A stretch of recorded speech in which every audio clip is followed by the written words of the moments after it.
তো সহজে করতে দেওয়া যাবে না। তাতে লক্ষ যুবকের বুকে তাজা দিতে রক্ত দিতে হলেও আমরা দিতে রাজি আছি, রাজি না রাজি নয়। কিন্তু এরপরেও আগামী দিন শুধু রাস্তায় দাঁড়িয়ে দাঁড়িয়ে আমরা লড়াই করব কেন? রাস্তায় দাঁড়িয়ে দাঁড়িয়ে কতবার চিল্লাবো? তাই আগামী দিন সেন্টার হোক, রাজ্য হোক, সব জায়গাতেই আমাদের পক্ষে উপযুক্ত পায়া দাঁড় করিয়ে রাখা দরকার আছে না নয়? আছে না নয়? অঙ্গীকার করছেন তো নাকি? অঙ্গীকার তো নাকি? আল্লাহকে সাক্ষী রেখে হাত তুলে বলেন, মুনাফিকি নয়, আল্লাহকে সাক্ষী রেখে বলেন। আজকে বড় দুঃখ, আজকে বড় আফসোস, একটা কেউ আমাদের বলার নেই। ওয়াকাবলে বলবে কে? আমাদের কেউ নেই। লড়াই কিন্তু শেষ থেকে ছাড়তে হবে, কেন বারবার হয়েছে কাউকে খেতে দিলে সে আবার শুতে চাইছে। অতএব এই জায়গা শেষ আমাদেরকে করে ছাড়তে হবে। তাই আপনারা এই জায়গা থেকে পিছপা হওয়ার ব্যাপার নেই। আগামী দিন বিভিন্ন জায়গায় করে করে কলিকাতার রাজপথও আমরা নামবো। কলিকাতায় করার পর পুরো দেশ জুড়ে বিভিন্ন জায়গায় আন্দোলন চলছে। সবাই আমরা একসাথে হয়ে অন্য রাজ্যের মানুষদের এক হয়ে আমরা যাব দিল্লিতে। রাজি আছেন না নয়? দিল্লিতে শুধু চিল্লাতে যাব না, দিল্লিতে শুধু চিল্লাতে যাব না। যারা সংবিধান ও দেশকে মিটাচ্ছে তাদেরকে নাবাতে আমরা যাব। রাজি আছে? এই মাথা যেন মনে থাকে, ধোঁকাবাজি করলে হবে না। জন্মেছি যখন মরবো একদিন, ইনসাফের জন্য লড়বো, মানবতার জন্য লড়বো, দেশের জন্য লড়বো, সংবিধানের জন্য লড়বো। নিজের মাতৃভূমির বসবাসকারী গরিব হিন্দু, দলিত, আদিবাসী, সাঁওতাল, বাগদি সবার জন্য আমরা লড়বো। এতে আপনারা প্রস্তুত আছেন না নয়? আছেন না নয়? আজকে কেন্দ্রে বিজেপি সরকার 2014 থেকে আসার পর বলুন আমার হিন্দু ভাইদের জন্য কটা চাকরির ব্যবস্থা করেছে? আজকে রেলকে বিক্রি করে দিল। রেলে হকারি করে কারা? 100-র মধ্যে 95টা হিন্দু ভাইরা। আজকে এলআইসি কে বিক্রি করে দিল। এলআইসি চাকরি করে কারা? 100-র মধ্যে 100টাই হিন্দু ভাইরা। কেন? এলআইসি সুদ আমাদের জন্য হারাম, মুসলমান করে না। আজকে এয়ারপোর্ট বিক্রি হয়ে গেল, দেশটাকে অর্ধেকের বেশি বিক্রি করে দিয়েছে। কিন্তু এতদিন ধরে পাকিস্তান পাকিস্তান পাকিস্তান দেখি আমার সরল প্রাণ ভারতীয় হিন্দুদের ভোটকে লুটেছে। পাকিস্তান আর খাচ্ছে না, একটা সাজানো নাটক চলছে। আমি হিন্দু ভাইদেরকে শ্রদ্ধার সাথে বলছি, তোমরা আমার ভাই, আমিও তোমাদের ভাই।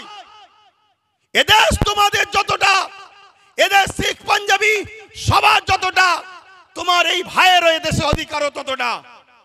আজকে বলুন আমার হিন্দু ভাইরা, দূরে কাছে যেখানে আছেন, আর আপনারাও শুনুন, ভ্রাতৃত্ব তৈরি করুন, মানববন্ধন তৈরি করুন, উত্তম আখলাক তৈরি করুন, উত্তম আদর্শ তৈরি করুন, ধর্ম হৃদয়ে রাখুন। বাইরে আপনি মানুষ, এই মানুষের পরিচয় নিয়ে চলুন। ধর্ম বাইরে নেবেন না। ধর্ম বাজারে খোলার জিনিস নয়, ধর্ম মার্কেটে নিলাম করার জিনিস নয়, ধর্মে হই হই করার জিনিস নয়। ধর্ম তো আস্থার জিনিস, ধর্ম তো ভালোবাসার জিনিস, ধর্ম নিলামে তোলার জিনিস নয়, ধর্ম কম্পিটিশনের জিনিস নয়। ধর্ম বাঁচাবার জন্য তরোয়াল অস্ত্র লাগে না। ধর্ম বাঁচাবার জন্য তোমার একটা ভালো মন, ভালো হৃদয় দরকার, যে হৃদয়ে তোমার ধর্মটা বাঁচবে। আমি আর একটা তথ্য বলে যাচ্ছি, আপনাদের ঘরেও বলছি এবং আমার হিন্দু ভাইদের ঘরেও বলছি। কেন এটা বলতে চাইছি? কেন দেশটাকে বাঁচাতে হবে। দেশটা বাঁচাতে হবে। দেশটা হলো একটা বট গাছ বা একটা যে কোনো গাছ। এই গাছটা বেঁচে থাকবে ততক্ষণ যতক্ষণ এর শিকড়গুলো সুরক্ষিত থাকবে। ঠিক না বেঠিক? এর শিকড়গুলো, এর একটা শিকড়ের নাম হিন্দু, একটা শিকড়ের নাম মুসলমান, একটা শিকড়ের নাম শিখ, একটা শিকড়ের নাম আদিবাসী, একটা শিকড়ের নাম দলিত, একটা শিকড়ের নাম সাঁওতাল। বিভিন্ন এক একটা শিকড় সবকটাই গাছের জন্য কিন্তু মজবুত। যদি একটা শিকড় কেটে যায়, মূলত আমার দেশ অর্থাৎ গাছটা দুর্বল হবে, দেশটা দুর্বল হবে। আজকে হিন্দুর দরদ দেখাচ্ছে কেন্দ্র সরকার, বাংলাদেশ নিয়ে বড় মিডিয়া গরম করছে, বাংলাতে অশান্তি তৈরি করছে। কিন্তু আমি জানতে চাই, আমাদের পাশে নেপাল 95% হিন্দু, সেই দেশের সঙ্গে ভারতের সম্পর্ক ভালো নেই কেন? কেন্দ্র সরকারকে জবাব দিতে হবে। কথা বলুন, জবাবের দরকার আছে না নাই? তুমি যদি এতই হিন্দু দরদি সরকার হও, এতই যদি হিন্দুদের ভালোবাসো, তাহলে জবাব দাও। যখন ডোনাল্ড ট্রাম্প আহমেদাবাদ স্টেডিয়ামে উদ্বোধন করতে আসছিল, রাস্তার দুদিকে গরিব হিন্দুদের বাড়িগুলোকে যাতে ডোনাল্ড ট্রাম্প দেখে ফেলে বড় পর্দার আড়াল করে দিয়েছিল কেন? তারা কি মানুষ নয়? তারা গরিব হয়েছে বলে কি মানুষ নয়? মনে রাখবেন, এ সব রাজনীতির রুটি শাখার চক্রান্ত। তাহলে আজকে 95% নেপালের সঙ্গে ভারতের সম্পর্ক নেই। ভারতের প্রতিবেশী চতুর্দিকের দেশগুলোর খবর নেন, সবার সঙ্গে সম্পর্ক খারাপ ছিল। যদিও বা বাংলাদেশের সঙ্গে সম্পর্ক, এই অপদার্থ সরকার আসার পরে ওই বাংলাদেশের সঙ্গে সম্পর্কটা আমাদের খারাপ হয়ে গেছে। খুব ঠান্ডা মাথায় শুনুন, এই দেশে পৃথিবীর বুকে বড় বড় দেশ সব নেই, আর সব টুকরো টুকরো হয়ে গেছে। বড় বড় দেশ নাই, সব টুকরো টুকরো হয়ে গেছে। বড় দেশের মধ্যে আমার দেশ, আমার মাতৃভূমি, আমার হিন্দুস্তান একটা বড় দেশ আছে, আর একটা হলো চীন বড় দেশ আছে। নিশ্চয়ই আপনারা জানেন, চীন আমার ভারতবর্ষের একটা বড় অংশকে দখল করে নিয়েছে, বড় একটা জায়গাকে দখল করে নিয়েছে। সেই জায়গাতে তার প্রতিবাদ না করে আজকে মধ্যে মানুষে মানুষ বিভাজন তৈরি করতে চাইছে। মনে রাখবেন, তাহলে কিছু সমস্যা এই করিস তোরা, আমার বেলাতেই সব সমস্যা। কি হলো?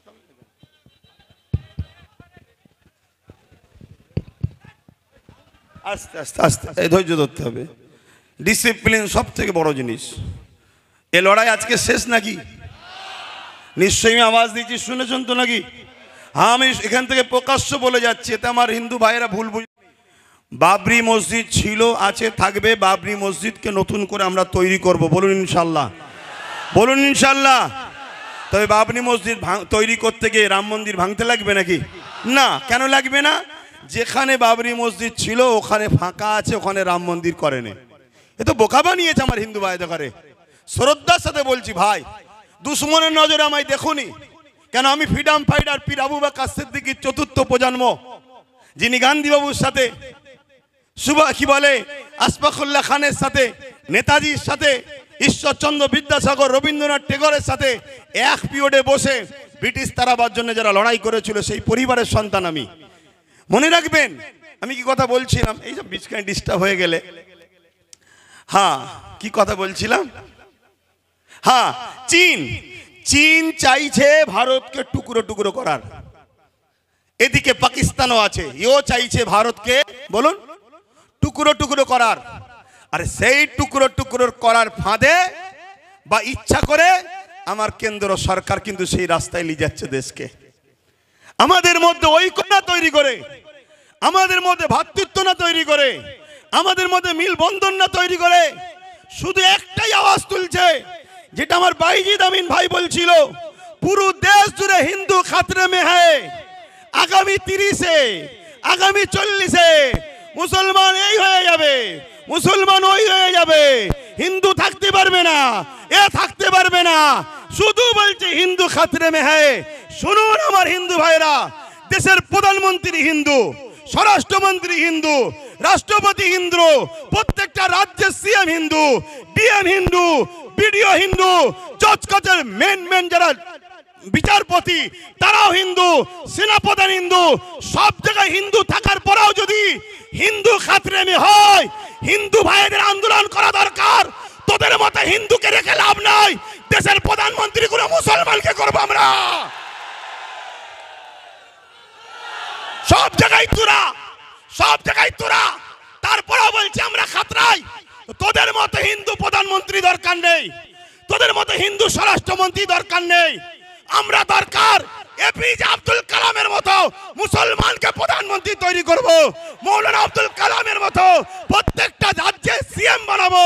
এটা আমার হিন্দু ভাইদের, মুসলিম ভাইদের, সবাই আমার দেশকে বাঁচাবার জন্য আওয়াজ তোলা দরকার আছে না নাই? শুধুমাত্র একটা ড্রামা, শুধু একটা নাটক, একটা তো কিছু খোরাক দরকার। 26-এ ভোট আসছে, খোরাক তো দরকার। সেই খোরাকের নতুন খোরাক কি না? ওয়াকফকে আমি 2024 ওয়াকফ অ্যাক্ট সংশোধন করব। কি জন্যে করবেন না, মুসলমানরা বড় বিপদে আছে, ওদের ওয়াকফে বড় সমস্যা হচ্ছে। আপনি ঠিক বলেছেন, এই পর্যন্ত শুনছেন তো, এ পর্যন্ত আপনি ঠিক বলেছেন, কিন্তু আপনার ঠিক কথার মধ্যে নিয়তটা কিন্তু ভালো নাই। আপনার নিয়ত ভালো নাই।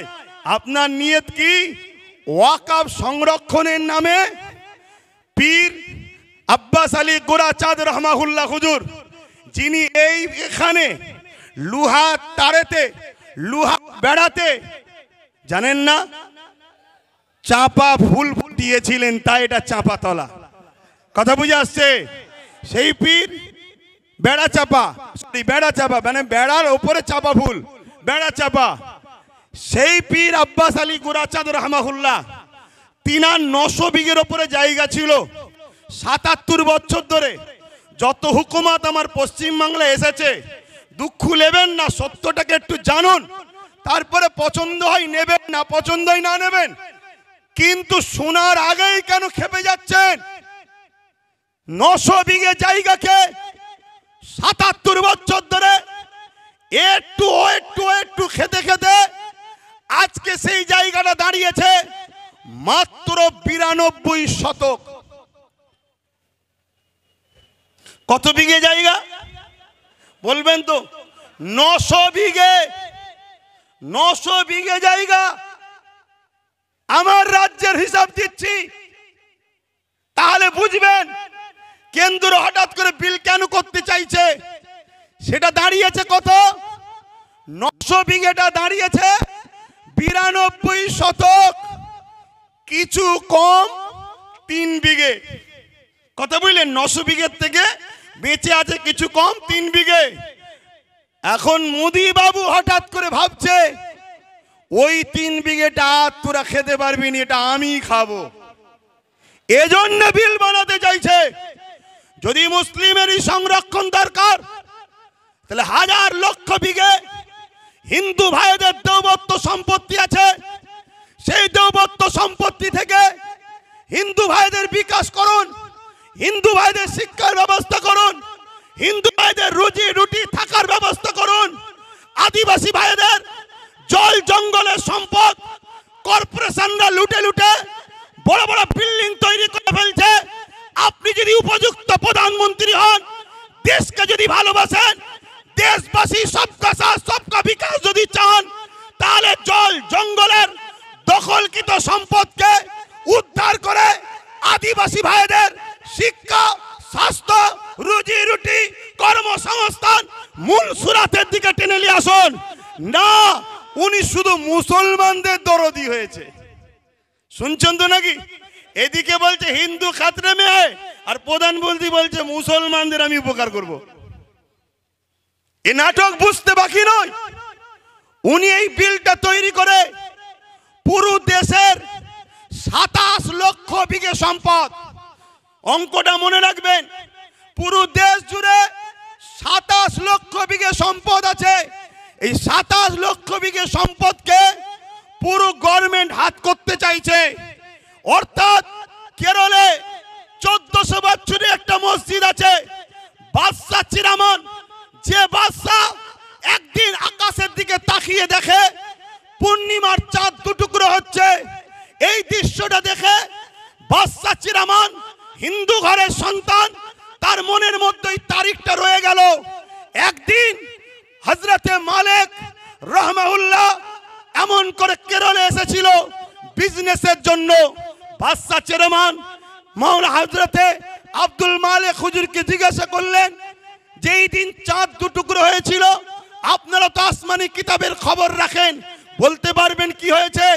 হযরত আব্দুল মালিক বললেন, এক জাদুকর আমার লিডার, আমাদের প্রফেট, মনুষ্য জাতির সর্দার নবী প্রফেট মুহাম্মদ সাল্লাল্লাহু আলাইহি ওয়াসাল্লামকে কিছু মুজিজা দেখতে চেয়েছিল আসমানে, তাই আঙ্গুলের ইশারা করেছিল, চাঁদটা দুটুকরো হয়ে গিয়েছিল। এই কথাটা শোনার সাথে সাথে রাজা চেয়ারম্যান এই কেরল থেকে মক্কার জমিনে গিয়ে হযরত প্রফেট মুহাম্মদ সাল্লাল্লাহু আলাইহি ওয়াসাল্লামের হাতে হাত দিয়ে আখেরি মেসেঞ্জার, আখেরি আওতার, আখেরি পথ প্রদর্শক, আখেরি পপেট হিসাবে তিনাকে মেনে নিয়ে ইমানের কালেমা পড়ে ইসলাম ধর্ম কবুল করেছিল। সেই পপেটের অনুসরণ করে রাজা চিরামান কেরলে একটা মসজিদ তৈরি করেছে, যে মসজিদের বয়স 1400 বছর। এই 1400 বছরের মসজিদ প্রমাণ দিচ্ছে ভারতবর্ষে মুসলমান স্বাধীনতার পরে বাংলাদেশ থেকে নয়, আফগান থেকে নয়, পাকিস্তান থেকে নয়, এ ভারতের বুকে 1400 বছর ধরে আছে। তার প্রমাণ হলো কেরলের মসজিদ। 1400 বছর আজান হচ্ছে, 1400 বছর নামাজ হচ্ছে। যে মুসলমানদের ভারতবর্ষে পরিচয় 1400 বছরে থাকতে পারে, এই 14 দিনের সরকার এনআরসি করে আমাদেরকে তাড়ানো অসম্ভব হচ্ছে। এই ওয়াকফকে কবজা করে, ওই মসজিদকে প্রমোটিং করে, বিক্রি করে তোমার আমার প্রাচীন ঐতিহ্যকে মিটিয়ে তোমাকে আমাকে প্রমাণ করতে চাইছে স্বাধীনতার পরে এসেছো, তারপরে এনআরসি করে তোমাকে আমাকে হত্যা করবে। মাথায় ঢুকছে? বক্তব্য শুনছেন? কেন আমি অনেক ঠান্ডা মাথায় চিন্তা করছিলাম, আরে ওয়াকফ তো সবাই খেয়েছে, ওয়াকফের মধু চাকতে এমন কেউ তো নাই। ওয়াকফের মধু সবাই চেকেছে, আর এই চাকার জন্য সব থেকে বড় দোষী আমরা। আমরা যদি ঘরের দরজা খুলে আর সোনা দানা বাইরে বার করে ঘুমোই, চোরের কাজ তো ভাই চুরি করবে। তা আমরা সারা জীবন একে বাপ বললাম, ওকে বাপ বললাম, তাকে বাপ বললাম, সবাইকে মাথায় তুলে দিলাম। তাই যেই উঠেছে সেই আমাদের ওয়াকফকে চেকেছে। তো হঠাৎ করে ইনি বিল পাস করতে চাইলো কেন? এই প্রশ্নটা আমার মাথায় খটকা দিয়েছে। আমি রিসার্চ, আমার ক্ষুদ্র জ্ঞানে চিন্তা ভাবনা করে আমি যেটা দেখলাম, একটা মসজিদ আছে 1300 বছর বয়স গুজরাটে। এভাবে ভারতবর্ষ জুড়ে হাজার হাজার বছর ধরে ঐতিহ্যের মসজিদ, কবরস্থান, মাদ্রাসা, খানকা, দরগা প্রমাণ দিচ্ছে এ ভারতবর্ষে মুসলমান হাজার হাজার বছর ধরে আছে। স্বাধীনতার লড়াইতে 95,000 কম বেশি মানুষ দেশের জন্য জীবন দিয়েছে প্রথম কাতারে। তার মধ্যে 63,000-এরও বেশি মুসলমানের জীবন কোরবান হয়েছে দেশের জন্য। তাই ব্রিটিশ চলে গেছে। আজ চাইনিজ যদি মনে করে আমার দেশকে লুটবো, আমার দেশকে মিটাবো, চাইনারাও জানে এরা খালেদ বিন ওলীদের উত্তরসূরি। এরা জানে এরা হযরতে সিদ্দিক আকবরের উত্তরসূরি, ফারুক আজমের উত্তরসূরি, হযরতে মৌলা আলীর উত্তরসূরি।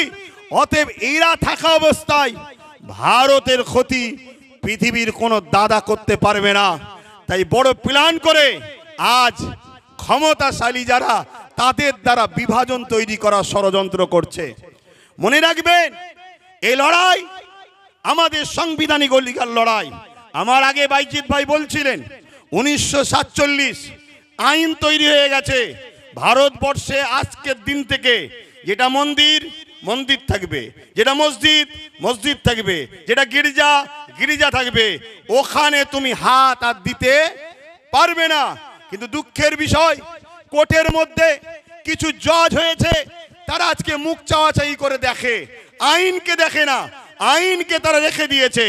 তাই বোম্বাইয়ের এক মসজিদে সার্ভের নামে নোটিশ যেই দিয়েছে, 1.5 ঘন্টার মধ্যে নোটিশ ধরিয়ে দিয়েছে সার্ভের। সেই সার্ভে করতে গেল, মসজিদ কমিটি হেল্প করলো, সার্ভে হয়ে গেল। পরের দিন সকালবেলা সকাল 6টায় আবার গেছে। কেন? গতকাল তো সার্ভে করলেন, আবার আজকে আসছেন কেন? না, একটা অশান্তি লাগাতে হবে, একটা ফিতনা লাগাতে হবে। গতকালকে হয়নি, ওই অশান্তি হলো। সেই অশান্তিতে প্রশাসনের গুলিতে 5টা নিরীহ ভারতীয় জীবন চলে গেল। তার মধ্যে 17 বছরের একজন যুবক, সে গরিব, খেলনা বিক্রি করছিল, তার বুকে যে গুলি লাগলো সেও মারা গেল। এটা হলো আজকের ডিজিটাল ইন্ডিয়া আমার মোদি সাহেবের। আজকে মনে রাখবেন, এই চক্রান্ত পুরো দেশ জুড়ে করছে। এর পিছনে কিন্তু আমাদেরও অন্যায় আছে না নাই? কথা বলুন। কেন 77 বছর ধরে যখন টুকটুক করে খাচ্ছিল তখন আমরা চুপ করেছিলাম। আজকে পুরো লিকে খাওয়ার চেষ্টা করছে। সমাজের বুকে একটা মিডিয়া মাধ্যমে প্রচার হচ্ছে, কিরকম মিথ্যা প্রচার একদল মিডিয়া করছে দেখুন। কি প্রচার করছে? 1995 একটা আইন হয়েছিল, সেই আইনে নাকি আছে মুসলমান 4-5 জন যেখানে দাঁড়াবে দাঁড়িয়ে বলবে এটা আমার, সেটা ওয়াকফ হয়ে যাবে। শুনছেন? আচ্ছা, এটা কখনো হয়? এটা কখনো হয়? এভাবে সমাজের মধ্যে বিভাজন তৈরি করছে। আরেকটা কথা মনে রাখবেন, আমার ভারতবর্ষের 140 কোটি মানুষের মধ্যে 100 কোটি মানুষ হলো অশিক্ষিত, তাদের পেটে বিদ্যা নেই। এ বিদ্যা দেওয়া হয়নি ইচ্ছা করে, তাদেরকে ইতিহাস পড়ানো হয়নি। তাদেরকে যদি ইতিহাস পড়ানো হতো তাহলে তারা বাবর, আকবর, হুমায়ুন এ দেশের জন্য কি করেছে সেটা জানতে পারত। অবশ্যই বাবর, আকবরের সাথে আমার কোনো সম্পর্ক নেই, কেন তারা ছিল রাজনীতির নেতা, আমরা ধর্মগুরুর লাইনের মানুষ। তাই বলে যায় তারা মিথ্যা প্রচার করছে বাবর, আকবর, হুমায়ুন নাকি মন্দির ভেঙে মসজিদ তৈরি করেছে। আরে শিক্ষা অর্জন করুন, জানুন, না জানলে জেনে নিন। যেখানে অন্য কারো সাধারণ জায়গা থাকবে, মন্দির তো অনেক দূরের কথা, সাধারণের একটা জায়গা আছে, ওই জায়গাকে কেউ যদি জোর করে মসজিদ করে ওইখানে নামাজ হবে না। কেন? জোর করে ধর্ম হয় না, জোর করে গুন্ডাগিরি হয়। ধর্ম আর গুন্ডাগিরি দুজনে একে অপরে কখনো এক হতে পারে না। কিন্তু আজকে এইভাবে আমার দেশের একটা সমাজকে ভুল বুঝিয়ে দেশের মানুষের মধ্যে বিভাজন লাগিয়ে দিল। এটাই হলো আজকে কেন্দ্র সরকারের একটা ষড়যন্ত্র। এর বিরুদ্ধে আমাদের সংগ্রাম সোচ্চার হওয়া দরকার আছে না নাই? তাহলে ওয়াকফ বাঁচাবার জন্য লড়াইয়ের দরকার আছে না নাই? হাত তুলে বলুন, লড়াইয়ের দরকার আছে না নাই? একদিকে যেমন ওয়াকফ বাঁচবে, অপরদিকে সংবিধানের ঐতিহ্যটাও বাঁচবে। হাত লম্বা করে তুলুন, দরকার আছে না নাই? এই একটা মিটিং করে দিলেই কি হয়ে যাবে? কথা বলুন, একটা মিটিং করে দিলেই হয়ে যাবে? এই বাঁচাবার পন্থা আছে, হাত নামান, বাঁচাবার পন্থা আছে। যেভাবে আমরা আন্দোলন করছি গণতান্ত্রিক প্রক্রিয়ায়, এই আন্দোলনকে আরো বাড়াতে হবে। কি বাড়াতে হবে না হবে না? এইটা প্রতিটা জায়গায় করে করে আমার ভাই বলছিলেন যে আব্বাস সিদ্দিকী ভাই, অনেকে বলছে যে এত দেরিতে নামলো কেন? না বন্ধু, যখন তুমি কিছু জানতে না ঘুমোচ্ছিলে তখন ওয়াকফ সিগনেচার হয়েছিল, ভোটাভুটি হয়েছিল। সেই সময় কোনো দাদা, কোনো মুফতি মাওলানা কেউ নিজের বাড়ি ক্যাম্প তৈরি করে মানুষের ফরমে সই করায় না, সেটা আব্বাস সিদ্দিকী করেছিল। শুনে রাখো, তাতে ভোটাভুটি সিস্টেমে 50 লক্ষ লোকের স্বাক্ষর চেয়েছিল, সেটা 3.5 কোটির উপরে লোকের স্বাক্ষর হয়েছিল। সেটা আমি আমার বাড়িতে ক্যাম্প তৈরি করে মানুষকে দাওয়াত দিয়ে খাইয়ে সই করিয়েছিলাম যে ওয়াকফের বিরুদ্ধে সই করো, যে আমরা ওয়াকফ বিল চাই না, আমাদের যেটা আছে সেটাই থাক। বুঝে আসছে? দ্বিতীয় নম্বর কথা শোনো, আজকে এইখানেই শুধু শেষ করে দিলে হবে না, প্রতিটা জায়গায় করে করে, প্রতিটা জায়গায় আন্দোলন করে করে আমাদেরকে পশ্চিম বাংলার রাজধানী কলকাতায় যেতে হবে। প্রয়োজন হলে আমরা ব্রিগেড যাব। আপনারা প্রস্তুত আছেন? হাত তুলে বলুন, প্রস্তুত আছেন? প্রস্তুত আছেন? হাত নামান। ওই কে কে আসবে প্রশ্ন করবেন না, কে কে আসবে প্রশ্ন করবেন না। আমি একা থাকবো, সঙ্গে আওলাদে আল্লামা থাকলে অসুবিধা আছে আপনাদের? হাত তুলে বলুন, অসুবিধা আছে? কেন? আমরা জানি, আমরা জানি, ইতিহাসের পাতা সাক্ষী দিচ্ছে, যতবার আমরা লড়াই করেছি, সংগ্রাম করেছি, সংখ্যা বেশি হলে আমরা জিতিনি, আমরা সংখ্যা কমে জিতেছি। সংখ্যা বেশি হবে আর তার মধ্যে যদি মুনাফেক ঢুকে যায় তাহলে আমাদের হার কিন্তু অনিবার্য, হারতেই হবে। কেন? মুনাফেক তোমার ঘরের ঘাঁটি টাটি প্ল্যান সব জানিয়ে দেবে। কেন? আমরা তো দেখছি, আমরা তো দেখছি ঠিক এমনই জিনিস হচ্ছে। কটায় আজান হবে? টাইম আছে? তার টাইম আছে, 5 মিনিট বলবো। একটু সবাই সাক্ষী দেন, কেন কাজ কাম ছেড়ে এসেছে। 5 মিনিট, হ্যাঁ, একটু মন দিয়ে শোনেন। আমরা তো দেখছি সেই প্রবাদ বাক্য আছে না, পাড়ায় চোর পড়েছে, সবাই বেরিয়ে পড়েছে, চোর ধরো, চোর ধরো, চোর ধরো। আর চোরও ওই বিষখানে ঢুকে বলছে চোর ধরো, চোর ধরো, চোর ধরো, বলছে না? বলে না? আরে কলকাতায় ভিআইপি ভিআইপি জায়গা ওয়াকফের, রাজ্য সরকারের আজকে আমলা বলেন, নেতা লিডার বলেন, তারা সব দখল করে বসে আছে। তারা আবার ময়া কাঁদা নেবে, কাঁদছে মুসলমান, চিন্তা করুনি, আমরা তোমাদের ওয়াকফ বাঁচিয়ে দেবো। আচ্ছা বলুন, এটা কি ধোঁকা নয়? কথা বলেন, ধোঁকা না ধোঁকা নয়? কেন আমরা নাম ধরে বলতে পারি। কালীঘাটে টিপু সুলতানের সন্তানের মাজার রয়েছে, তার কবরের ওপরে দোকান হয়ে গেছে, ওটা ওয়াকাফের জায়গা। আমি বললাম না আপনাদের পীর গোড়াচাঁদ আব্বাসী হুজুরের 900 বিঘে জায়গা আজকে হয়ে দাঁড়িয়েছে কত, 92 শতক। এই লড়াইটা করতে হবে, কিন্তু এই লড়াই কোন গাদ্দার মুনাফিককে নিয়ে নয়। এই লড়াই আমরা সংগঠিত হব, প্রকৃত যারা সংবিধানকে ভালোবাসে, প্রকৃত যারা ইমানদার, আমরা সংগঠিত হয়ে এই লড়াই শুরু করেছি। ইনশাআল্লাহ এই লড়াইয়ের শেষ ইনশাআল্লাহ আমরা করেই দেখাবো, বলুন ইনশাআল্লাহ। আর একটা ছোট্ট নমুনা দিয়ে যাচ্ছি, এই নদী পার হলেই উপারে চুচুড়ায় একটা মসজিদ আছে, মাদ্রাসা আছে 1000 বছরের, যার আজকের বাজার 10-20 হাজার কোটি টাকা, সেই সম্পদে তালা মেরে দিয়েছিল আজকের যিনি সরকার রয়েছে কেন্দ্রে, এই রাজ্যে তালা মেরে দিয়েছিল।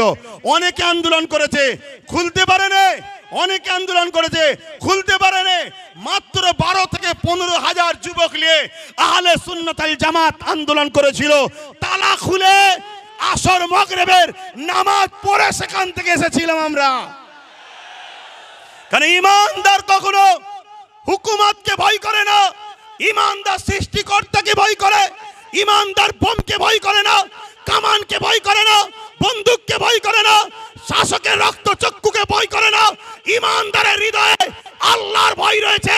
তাই যখন আমরা 4টে পর্যন্ত পারমিশন ছিল, 4টে পার হচ্ছে, আমরা দাবি রেখেছি নামাজ পড়বো, তারপরে ঘরে যাব, আর নাই খাটিয়া করে যাব। তখন র‍্যাব না বাজছে, র‍্যাব ভয় দেখাচ্ছে, র‍্যাব না বাজছে। আমি মাইকে বলেছিলাম আজ আমরা 14-15 হাজার র‍্যাব নিয়ে পিটবে, সংবিধান বিরোধী কাজ করবে, কাল থেকে যেখানে পাবো সেখানে আমরাও পিটিয়ে দেখিয়ে দেবো। এ দরকার আছে না নাই? আমরা কি এদেশে জন্ম হয়েছি শুধু লাঠি খাবার জন্য, মার খাবার জন্য, ভিক্ষা লিবার জন্য? আমরা সংবিধান বিরোধী কোনো কাজ করিনি, আগামীতেও করবো না, ঠিক না বেটি? তুমি আমার মসজিদে তালা মারবে, আমার মাদ্রাসায় তালা মারবে, আর আমি বলতে গেলে তুমি প্রশাসনের পাওয়ার দেখাচ্ছ, ওই প্রশাসন তোমাকে তো আমরা দিয়েছি। তাই আজকে সংখ্যা কম মেরে নেবে, কালকে বাংলা জুড়ে যেখানে পাবো প্রতিশোধ তুলে সংবিধানের হক আদায় করে দেখিয়ে দেবো। সংবিধান রাইট দিয়েছে না দেয়নি? কথা বলুন, দিয়েছে না দেয়নি? আব্বাস সিদ্দিকী ফালতু বকছে না, সংবিধান বলেছে কেউ যদি তোমার উপরে জুলুম করে রাইট আছে তুমি প্রতিশোধ নাও, রাইট। আর মনে রাখবেন ইসলাম জুলুম করাকে হারাম করেছে। ভাই বলছিল না ডিফেন্স করাকে ইসলাম জায়েজ করেছে। ডিফেন্স, আমাকে মারবে, আমার কবরস্থান, আরে কালকে তোমার আমার দাদুকে কবর দেবে না পুড়াবে, সেই অস্তিত্বের লড়াই চলছে। তো সংবিধান যখন তোমায় রাইট দিয়েছে তুমি লড়াই করবে না করবে না? কথা বলো, করবে না করবে না? কিন্তু এই লড়াইটা করবে কার সাথে? যারা বিগত 77 বছর যারা ওয়াকাফ খেয়েছিল, মসজিদকে লুটেছে, মাদ্রাসাকে লুটেছে, কবরস্থানকে লুটেছে, তাদেরকে পাশে করলে লড়াই করবে নাকি? এ কথা বলো। কারণ এই সমাজে 2 ধরনের ওয়াকাফ নিয়ে লড়াই হচ্ছে। একদল লড়াই করছিস ভাই, তুইও তো ওয়াকাফ খেয়েছিস রে, তুই তো যারা ওয়াকাফ খায় তার সঙ্গে তোকে দেখা গেছে, তুই আজকে চিল্লাচ্ছিস কেন? সে বলছে ভাই বুঝিস না কেন, এ তো ভাগ দিত, মুদি নিলে ভাগ দেবে না, তাই তো লড়াই করতে নেমেছি। মুদি যদি ভাগ দেবে বলে এ কিসের লড়াই আবার? কথা বুঝছেন না, বোঝেন না? আর এক দল লোক লড়াই করছে, আলহামদুলিল্লাহ আল্লাহকে সাক্ষী রেখে বলছি লড়াই করছি আমার ইমানের অস্তিত্ব, আমার দ্বীনের অস্তিত্ব, আমার সংবিধানের উপরে কেন্দ্র সরকার হাত দিয়েছে, তাই ইমানের দায়িত্বে লড়াই করছে। তো ভাইরা আমার, তাই বলবো লড়াই করতে হবে। তাহলে এই ডাক আগামী দিন ঘুরতে ঘুরতে বাংলার অলিতে গলিতে আমি দেখছি ভাইরা যদি চান, আপনারা যদি চান আগামী দিন বাংলা রাজধানী ব্রিগেড হবে, রাজি আছেন তো নাকি? রাজি আছেন তো নাকি? হাত নাবান। ধোকা দেবেন না তো? ধোকা দেবেন না তো? কেন ধোকা অনেকে দিয়েছিল বলে মন খারাপ করে চুপ করেছিলাম। ভাই অনেক বুঝিয়েছে, 2 জন দিয়েছে বলে 500 জনকে আপনি কষ্ট দিচ্ছেন কেন? কথা ঠিকই, কিন্তু যার দিল ভাঙে সে কষ্টটা সে বোঝে। কিন্তু আজ আবার আপনাদের স্বার্থে, দেশের স্বার্থে, নিজের অস্তিত্ব, নিজের ধর্মীয় স্বাধীনতার অস্তিত্বের স্বার্থে আমি আবার নেবেছি, ধোকা যেন না হয়। মনে রাখবেন আর একটা বিষয় বলে যাই, আপনারা তো ওয়াকফ নিয়ে তো সব শুনলেন, সবাই বক্তব্য দিল, আর একটা কথা শুনবেন না? মাদ্রাসা ধ্বংসের মুখে, জানেন মাদ্রাসা ধ্বংসের মুখে জানেন গত বছর দায়িত্ব নিয়েছে রাজ্য সরকার, তার আগে পর্যন্ত মাদ্রাসা পরীক্ষায় একটা সিলেবাসে যে নম্বর হবে মার্কশিটের, তাতে একটা কোরআনের বলে পাঠ থাকতো, অর্থাৎ কোরআনে কত নম্বর পেয়েছে। এই বছর থেকে সেটাকে পাওয়া যাচ্ছে, মার্কশিট ছেড়েছে, তার মধ্যে কোরআন কথাটাকেই তুলে দিয়েছে। যে বলেছিল কোরআন শেষ হয়ে যাবে, আজকে কোরআনটাকেই তুলে দিয়েছে। কথা শুনছেন না শোনেন নে? আপনাদেরকে এই কথা শুনে কষ্ট হচ্ছে নাকি? অনেকে ভাবছে এই সময়ে মোদিকে বিরুদ্ধে লড়তে গেলে দিদিকে তো দরকার। আরে শুনুন শুনুন, ডাকাত ধরতে গেলে চোর সাথে লিয়া দরকার নেই। ডাকাত চোর দুটো একই ক্যাটাগরির রাস্তার লোক। এই ভুল বলছি নাকি? অতএব যদি তুমি মনে করো ইমানদার, তাহলে আমার কথা অ্যাকসেপ্ট হবে, আর যদি মনে হয় না, আমার কথা অ্যাকসেপ্ট নাও হতে পারে। আমি আবার বলে দিচ্ছি পৃথিবীর কোন তাকত পাওয়ার শক্তির ওপরে মুখাপেক্ষী আব্বাস সিদ্দিকী নয়। আব্বাস সিদ্দিকী মহান সৃষ্টিকর্তার উপরে নির্ভর করে চলে। তাই হক কথা বলছি, আমার মাদ্রাসার সিলেবাসে মার্কশিটে কোরআনের যে জায়গা ছিল সেই পাঠটাকেই তুলে দেওয়া হয়েছে এই রাজ্যে। তোমরা জানো 10,000 শিক্ষা প্রতিষ্ঠানের নামে আজকে 300 কম বেশি 350-এর উপরে 400-এর উপরে শিক্ষা প্রতিষ্ঠান কোনো ধ্বংসের মুখে, সেটাই তো তোমরা খবর রাখো না। তাহলে মাদ্রাসা শিক্ষা বাঁচাবার জন্য এ দায়িত্ব আমাদেরকে নিতে হবে না? নিতে হবে না? তারপরও এই মঞ্চ থেকে বলছি, গত 24-এ 39টা এমপি রাজ্য সরকারকে বাংলার মানুষ দিয়েছে না দেয়নি? আওয়াজ দিয়ে বলুন, দিয়েছে না দেয়নি? তারপরও বলছি 39টা এমপিকে বাংলা সরকারকে রাজ্যের মানুষ দিয়েছে। 39টা এমপি এই ওয়াকফ বিলের বিরুদ্ধে যেদিন মিটিং হবে সেদিন ওর ভেতর থেকে অকবাল নিয়ে পালালে হবে না, পুল বুক চিতিয়ে লড়াইয়ের নমুনা আমরা দেখতে চাইছি। ঠিক না বেঠি? একটা সুযোগ আবার দিচ্ছি, ওই দিন যদি লড়াই ঠিকভাবে হয় তাহলে জানবো একটু হয়তো শুভ বুদ্ধি হচ্ছে, তাহলে নতুন করে পরে ভাবা যেতে পারে, তাও ক্লিয়ার নয়। ঠিক না বেঠিক গো? কিন্তু আমরা দেখতে চাই। আওয়াজ দিয়ে বলুন, দেখার দরকার আছে না নয়? দেখার দরকার আছেন না নয়? আমি বলেছিলাম, আজকে আমার কথা মনে পড়ছে না, পড়েনি, আমি বলেছিলাম যে চেয়ারের একটা পায়া দরকার, বলেছিলাম না? আজকে বলুন তো, পুরো দেশ জুড়ে যদি আমাদের গোটাকুড়ি থাকতো, গোটাকুড়ি যদি থাকতো, সেটা আমার কথা বলছি না, হ্যাঁ 29টা এমপি আমরা বাংলা থেকে দিয়েছি না দিইনি? এ কথা বলেন, আপনারা দিয়েছেন না দেননি? তাহলে আজকে দেখার দিন এসেছে সে কি করে। কারণ আইন তো হচ্ছে সেখানে আপনি যদি বিরোধী হন তাহলে সেখানে লড়াই করছেন না, রাজপথে নেমে মুসলমানকে বোকা বানাচ্ছেন কেন? কি গো, বলা ভুল হচ্ছে নাকি? আওয়াজ দিয়ে বলো, বলা ভুল হচ্ছে? আরো জোরে শুনতে চাই, বলা ভুল হচ্ছে? তাহলে সেই জায়গায় তো দেখানো দরকার। মনে রাখবেন, আমি বলেছিলাম, আজকে আফসোস হচ্ছে না হয়নি? যদি টোটাল ভারত মিলিয়ে গোটাকুড়িও যদি আমাদের থাকতো উপযুক্ত, যেমন আমাদের বিধানসভায় একটাই উপযুক্ত আছে, নওশাদ সিদ্দিকী, নাম শুনেছেন না শোনেননি? গত 4-5 দিন আগে এই ওয়াকফে বিধানসভায় কথা উঠেছিল, সব মুখে চুপ করে আছে। যারা কলকাতায় বিশাল জমায়েত করে চিল্লাচ্ছে, সিনিও চুপ করেছিল, কিন্তু নওশাদ সিদ্দিকী সেখানে চোখে চোখ রেখে প্রতিবাদ করেছে, সেখানে আওয়াজ তুলেছে। তাহলে আমি বুঝাতে চাইছি, এভাবে যদি পুরো দেশ জুড়ে আমাদের গোটাকুড়ি যদি এমপি থাকতো, যখনই বলেছিল ওয়াকফ সংশোধনের নামে এই বিল হবে, ওই গোটাকুড়ির মধ্যে থেকেই একজন উঠে চেয়ারটা ছুঁড়ে প্রথম মার, কেন তুই দেশের সংবিধানের বিরুদ্ধে কথা বলছিস?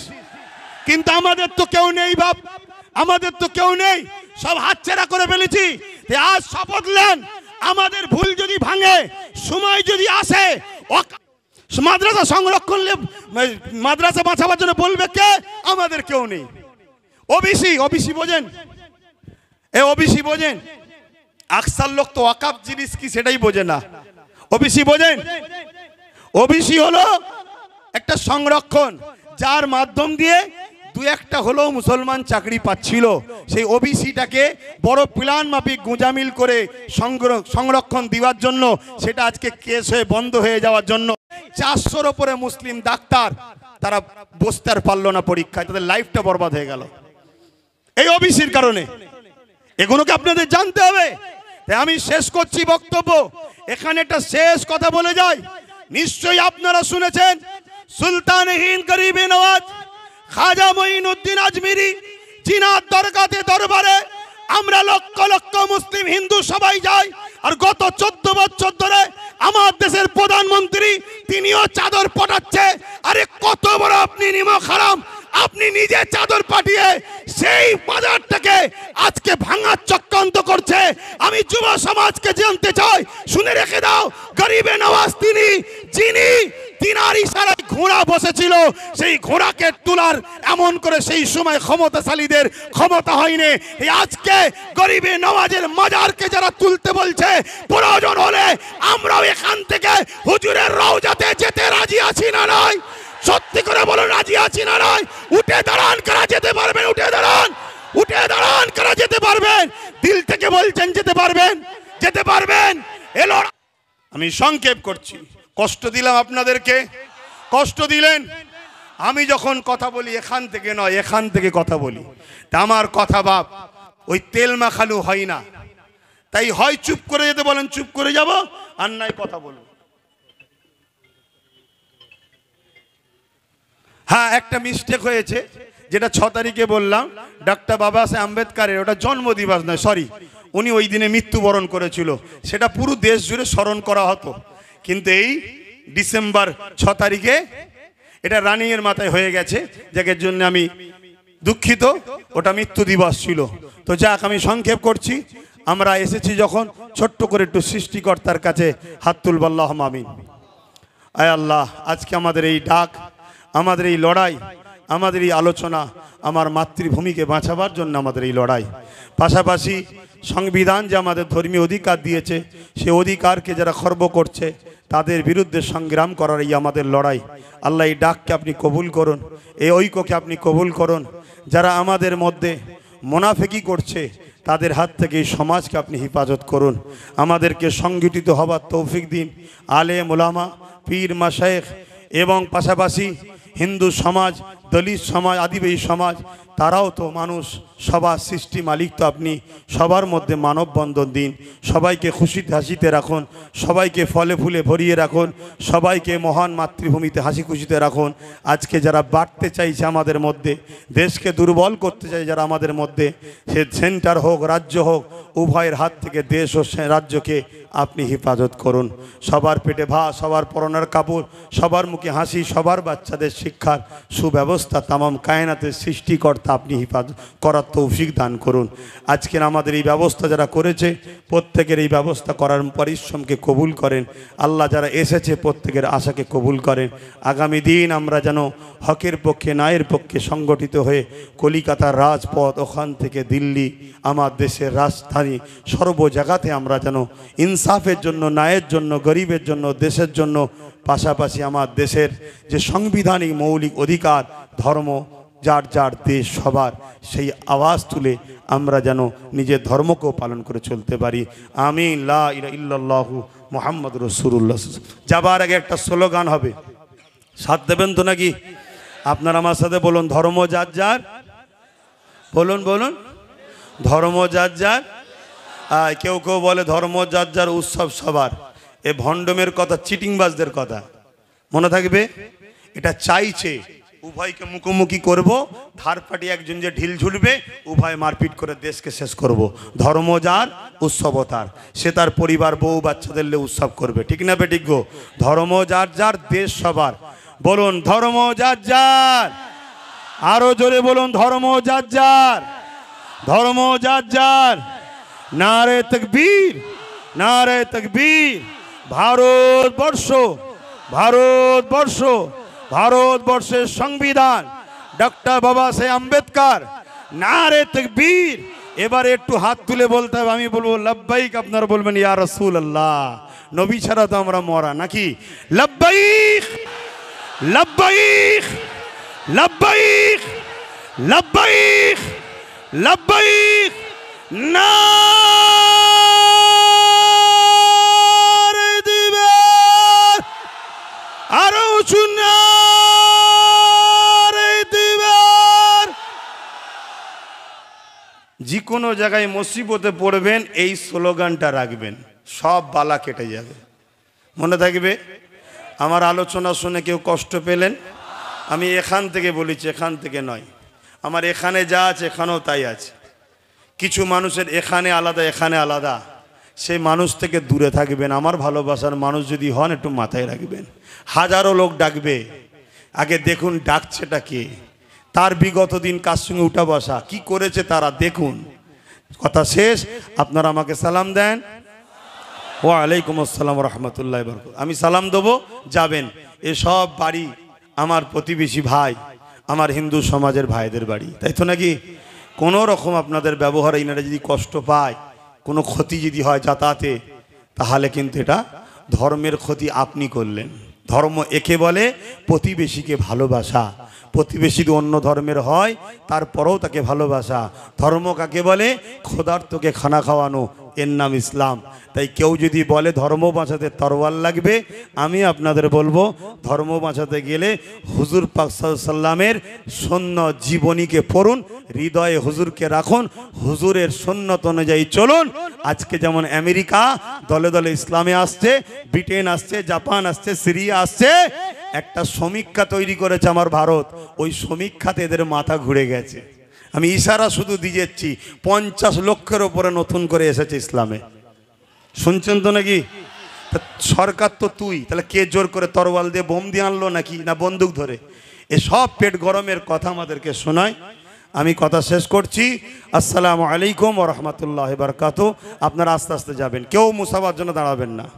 আস্তে আস্তে যান, আস্তে আস্তে যান। যারা দায়িত্বে আছেন, সভাপতিত্ব করছেন, আপনারা অনেক সহযোগিতা করেছেন। ইনশাল্লাহ এখন যাওয়ার সময় আপনারা আস্তে আস্তে যাবেন, রাস্তাটা ক্লিয়ার রাখবেন এবং প্রশাসনের সহযোগিতা কামনা করবেন। আপনারা আস্তে আস্তে এবং রাস্তাটা ক্লিয়ার রাখবেন। প্রশাসনের দৃষ্টি আকর্ষণ করছি, যেভাবে যেতে মানুষের সুবিধা হয় আপনারা সেইভাবে রাস্তাটা ক্লিয়ার করে দেবেন।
सारा है लहू के आखिरी कतरे में हिंदुस्तां पुकारा है।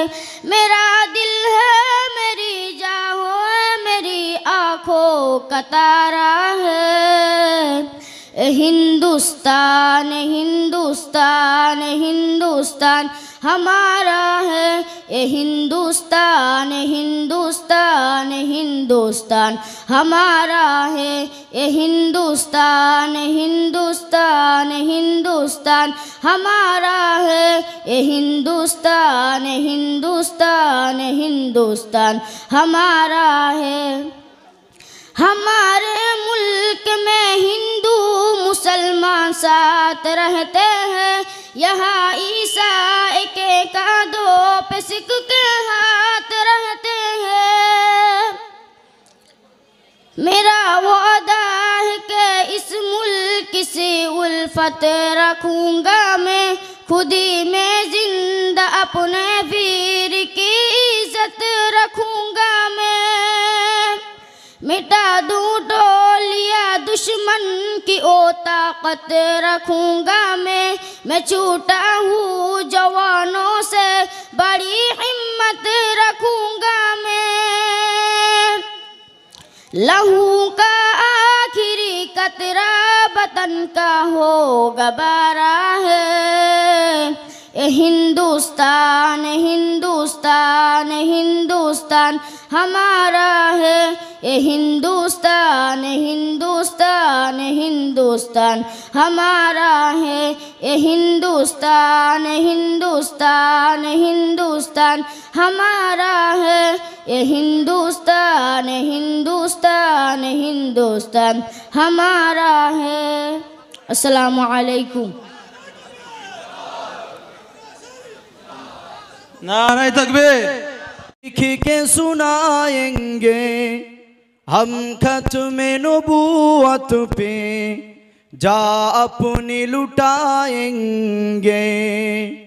तारीफ मोहम्मद हम लिख लिख के सुनाएंगे, हम खत्म नबूवत पे जा अपनी लुटाएंगे। झुकना भी नहीं आता, बिकना भी नहीं आता, हम जान लुटाएंगे, डरना भी नहीं आता। झुकना भी नहीं आता, बिकना भी नहीं आता, हम जान लुटाएंगे, डरना भी नहीं आता। आका की मोहब्बत में हम सर को कटाएंगे, हम खत्म नबूवत पे जा अपनी लुटाएंगे। तारीफ मोहम्मद हम लिख लिख के सुनाएंगे, हम खत्म नबूवत पे जा अपनी लुटाएंगे। दोहराएंगे हम फिर से तारीकी अमामा को, इसके नबी है क्या बदलाएंगे दुनिया को। दोहराएंगे हम फिर से तारीकी अमामा को, इसके नबी है क्या बदलाएंगे दुनिया को। हम जज्बे ईमानी दुनिया को दिखाएंगे, हम खत्म नबूवत पे जा अपनी लुटाएंगे। तारीफ मोहम्मद हम लिख लिख के सुनाएंगे, हम खत्म नबूवत पे जा अपनी लुटाएंगे। সকলে একটু তাকবীর দান। নারে তাকবীর, নারে তাকবীর, নারে তাকবীর। মাশাআল্লাহ, গজলটা খুব সুন্দর গাইলো। এখন আপনাদের সামনে বক্তব্য দেবেন মাওলানা আব্দুর রশিদ সাহেব। একটু উচ্চ আওয়াজে সকলে তাকবীর ধ্বনি দেন, নারে তাকবীর। আরো আওয়াজ দেন, নারে তাকবীর, নারে তাকবীর। মাওলানা আব্দুর রশিদ সাহেব উনি আপনাদের সামনে বক্তব্য রাখবেন।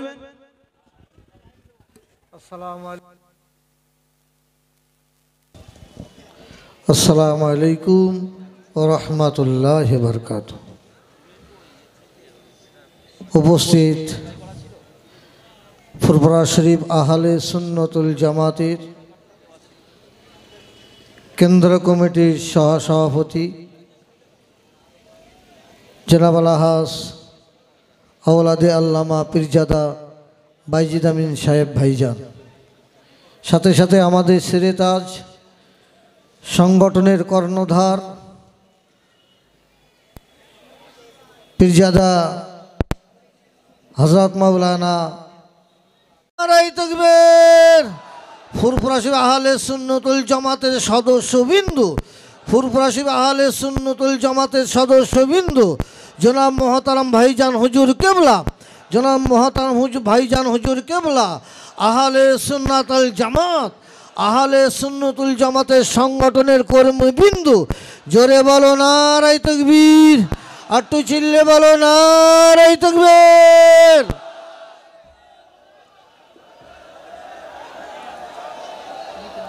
সবাই বসবেন। ভাইজানের কথা হলো যে যেখানেই থাকেন সেই জায়গাটা আপনারা জায়গাটা দখল করে যার সেই বসবেন। দাঁড়িয়ে থাকলে ইতি বিক্ষুব্ধ বানা বড় বিয়াদবি লাগে। ভাইজানের নীতি আদর্শ আপনারা সবাই মেনে চলবে ইনশাল্লাহ, এবং আগামী দিনেও মেনে চলবে। এই পর্যন্ত বলে আমি আমার সকলের নয়নের মণি, আমাদের সকলের অত্যন্ত ভালোবাসার মানুষ পীরজাদা আব্বাস সিদ্দিকী ভাইজান, আজকে আমরা সকলে এখানে সমবেত হয়েছি বিগত 6 তারিখে, যেটা আমরা ভারতবর্ষের জমিনে 6 ডিসেম্বর কালো দিবস হিসাবে পালন করে থাকি। সেদিন ভারত এমনি করে ভাঙড়ের বিজয়গঞ্জে আব্বাস সিদ্দিকী ভাইজানের ডাকে হাজারো হাজারো মানুষের উপস্থিতিতে ওই কালা দিবস পালন করা হয়েছিল। সাথে সাথে বর্তমান কেন্দ্রীয় সরকারের যে চক্রান্ত, যে ওয়াকফ সম্পত্তি অধিগ্রহণের যে বিল আনতে চলেছে, যেটা পাশ করতে চাইছে, তার বিরুদ্ধে আজকে আমাদের এই সমবেত হওয়া। আপনাদের সকলের উপস্থিতি এটা প্রমাণ করে দেয় যে আজকে অল্প কয়েকদিনের প্রচারে শুধুমাত্র একটা মানুষের নাম নিয়েই, সেটা অন্য কেউ নয়, পীরজাদা আব্বাস সিদ্দিকী ভাইজান। এই নামটি যখনই আপনারা দেখেছেন, একদিনের প্রচার ছিল, এটা একদিনের প্রচার ছিল। শুধুমাত্র ভাইজান একটা প্রচার করেছিল, একদিনের প্রচেষ্টায় আজকে হাজারো হাজারো মানুষের ভিড় এখানে লেগে গিয়েছে। আপনারা দেখেছেন কিছুদিন পূর্বে ওয়াকফ বিল নিয়ে কলকাতা বিভিন্ন জায়গায় বিভিন্ন প্রোগ্রাম হয়েছে, বিভিন্ন প্রতিবাদ সভা হয়েছে। আমি আবারও বলছি, প্রতিটা প্রতিবাদকে, প্রতিটা সংগ্রামী মনোভাবপূর্ণ মানুষকে শ্রদ্ধা জানিয়ে বলছি, তারপরেও মানুষের মধ্যে একটা খিদে ছিল, একটা চাহিদা ছিল, যেটা ছিল সেই 16 সাল থেকে নিয়ে এই ফুরফুরা শরীফ আহলে সুন্নাতুল জামাত সংগঠনের শুরু থেকে যে মানুষটা প্রতিটা অন্যায়ের বিরুদ্ধে, সেটা হোক মুসলিম, হোক হিন্দু, হোক খ্রিস্টান, হোক জৈন, এক কথাই বলতে গেলে পিছিয়ে পড়া মানুষ এবং অত্যাচারিত যেখানে মানুষ ছিল, তাদের আওয়াজ আত্মনাদ শুনতে পেয়েছে, আব্বাস সিদ্দিকী ভাইজান এক কথায় দাঁড়িয়ে প্রতিবাদের জন্য রাস্তায় নেমেছিল। ঠিক বলছি না ভুল বলছি? কিন্তু আমরা লক্ষ্য করে দেখেছি, এমনি করে অনেক লিডার কখনো কখনো মাথাচাড়া দিয়েছে, তাদেরকে যেমনভাবে যেমন গতিতে উঠতে দেখেছি, তারা আবার নিচে নেমে গিয়েছে, তারা মাথা নিচু করে নিয়েছে। কিন্তু একটা মানুষের প্রতি আমাদের বিশ্বাস, আমাদের ভালোবাসা এত জায়গায়, এমন জায়গায় গিয়ে পৌঁছে গিয়েছে যে এ মানুষটার ডাকে যখনই আমরা গিয়েছি, এ মানুষটা যখন ডেকেছে, এ মানুষটা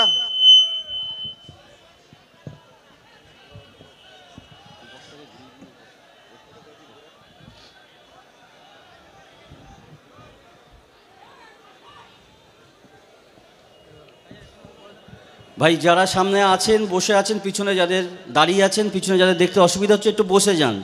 যদি সম্ভব হয়ে যায় বিশৃঙ্খলা সৃষ্টি করবেন না। ফুরফুরা শরীফ আহলে সুন্নাতুল জামাত সংগঠন সর্বদা শৃঙ্খলাবদ্ধভাবে থাকতে শিখিয়েছে, শৃঙ্খলাবদ্ধভাবে চলতে শিখিয়েছে।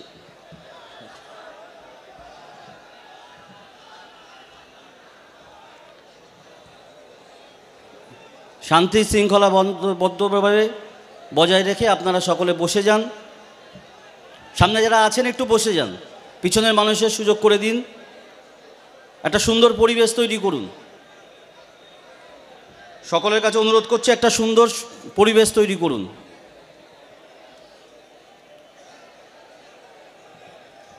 ভাই, যেটা হোক, যেটা বলছিলাম, আজকে এমনি করে আমরা সেই বিগত দিন থেকে কিছু প্রতিবাদ সভা হওয়ার পরেও ব্যক্তিগত আমার মনের মধ্যে একটা খিদে ছিল যে ফুরফুরা শরীফ আহলে সুন্নাতুল জামাতের পক্ষ থেকে এই ওয়াকফ বিল প্রত্যাহারের দাবিতে যেন আমরা মাঠে নামতে পারি, যেন আমরা রাস্তায় নামতে পারি।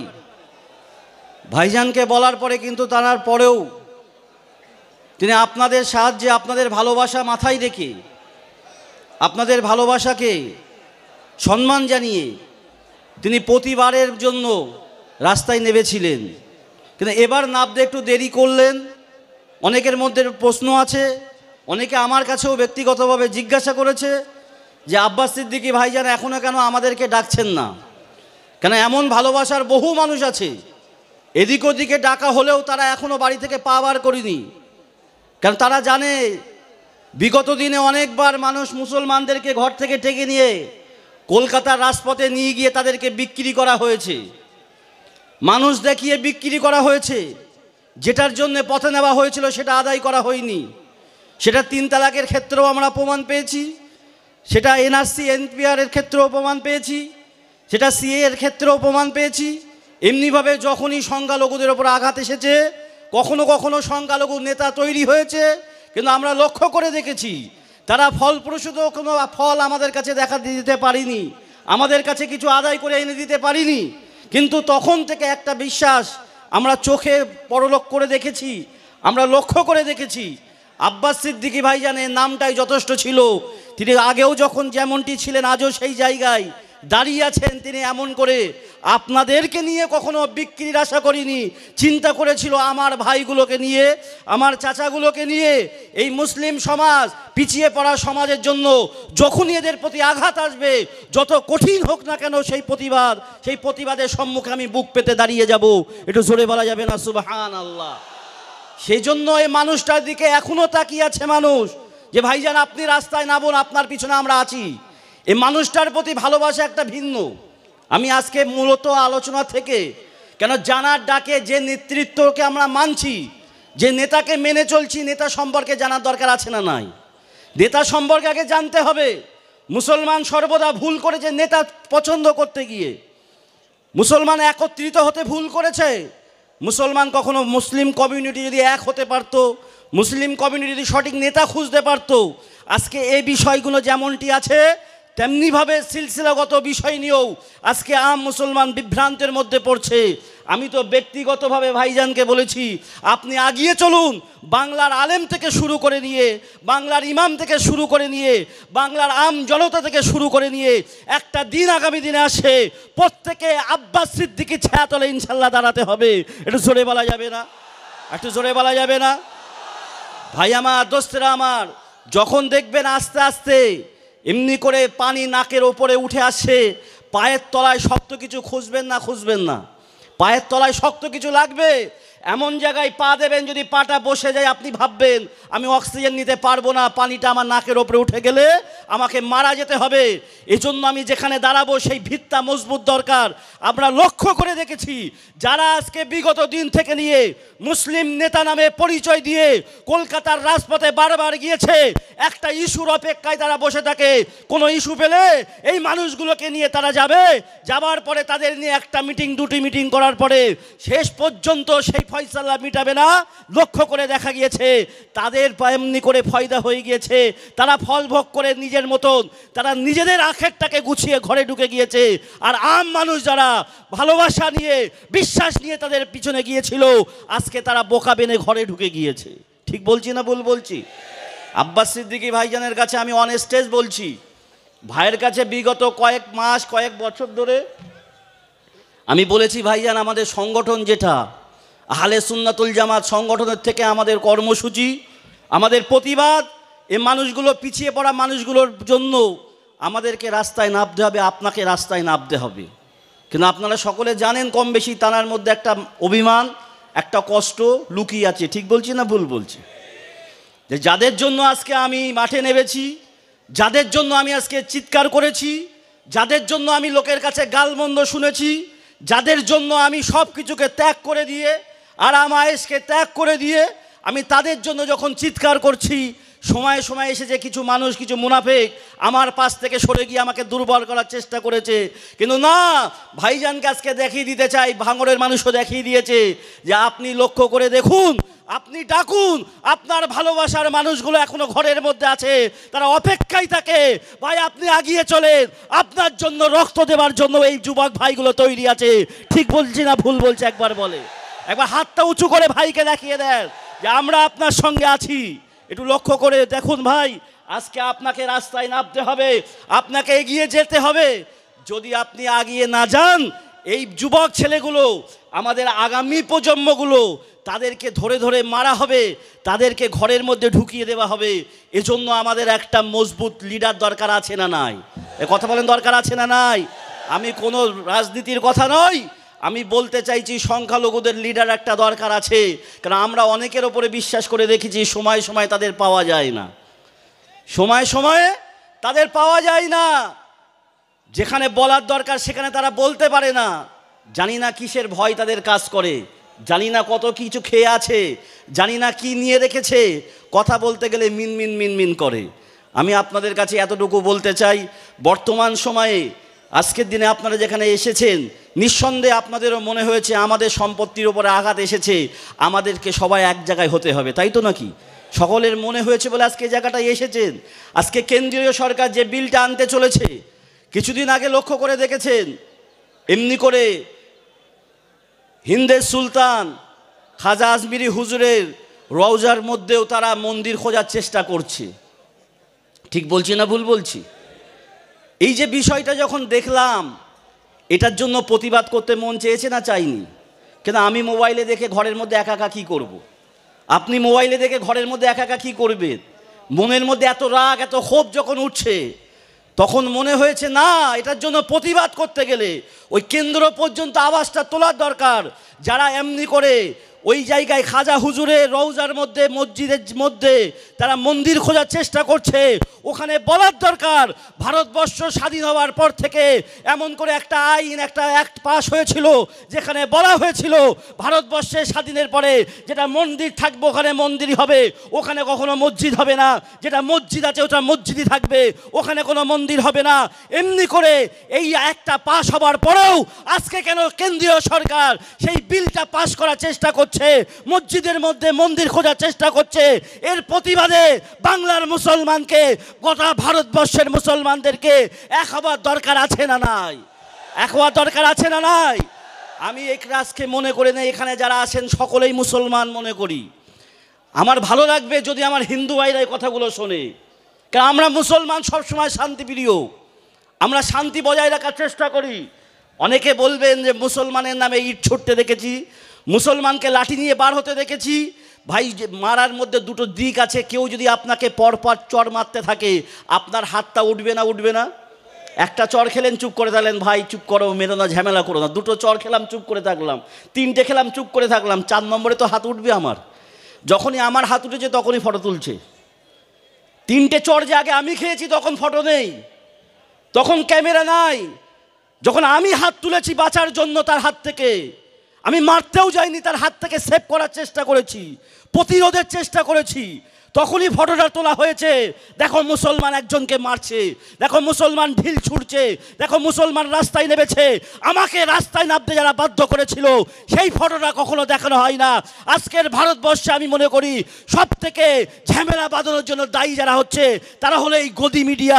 এই মিডিয়ার নামে আগে আমাদেরকে প্রতিবাদ করতে হবে, এই মিডিয়ার বিরুদ্ধে আগে প্রতিবাদ করতে হবে।